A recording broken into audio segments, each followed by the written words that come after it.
भगवान ने ये कभी नहीं कहा कि कर्म मत करो। भगवान ने तो स्पष्ट कहा, कर्म प्रधान विश्व रचि राखा, जो जस करे सो तस फल चाखा। कर्म तो करना ही पड़ेगा, फल मेरे हाथ में है। कम कर्म का मैं ज़्यादा फल दूं, ज़्यादा कर्म का मैं कम फल दूं, एक बात। दूसरी बात, भगवान ने केवल सामर्थ्य दिया।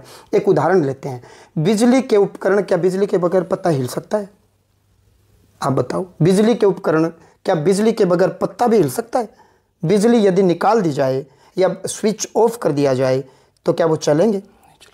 ऑन करते ही बिजली ने केवल सामर्थ्य दिया, लेकिन अब जो उपकरण जैसा डिजाइन किया गया था वो वैसा ही व्यवहार करने लग गया। बल्ब ने बल्ब वाला व्यवहार किया, एसी ने एसी वाला व्यवहार किया, हीटर ने हीटर वाला, कूलर ने कूलर वाला, फ्रिज ने फ्रिज वाला। उसी प्रकार से जितनी भी भगवान की ये मशीन है, कुत्ता बिल्ला गधा, 84 लाख टाइप्स की जो योनियाँ, प्रकार की जो योनियाँ हैं, भगवान ने केवल सामर्थ्य दिया।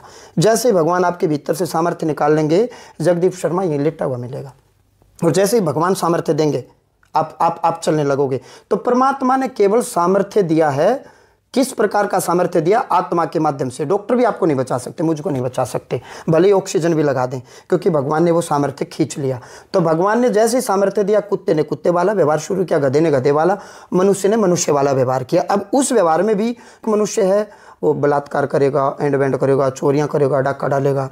राजसिक प्रवृत्ति वाला राजसिक प्रवृत्ति के व्यवहार करेगा, सात्विक प्रवृत्ति वाला सात्विक प्रवृत्ति का व्यवहार करेगा।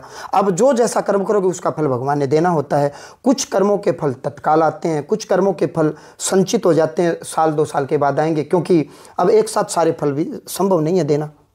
आपने 10 नौकरियों में एग्जाम दिया, खूब पढ़े लिखे थे, 10 के 10 में पास हो गए, लेकिन एक ही सैलरी मिलेगी, सरकार का मानना ये है। तो एक बार में एक ही कर्म का फल मिलेगा।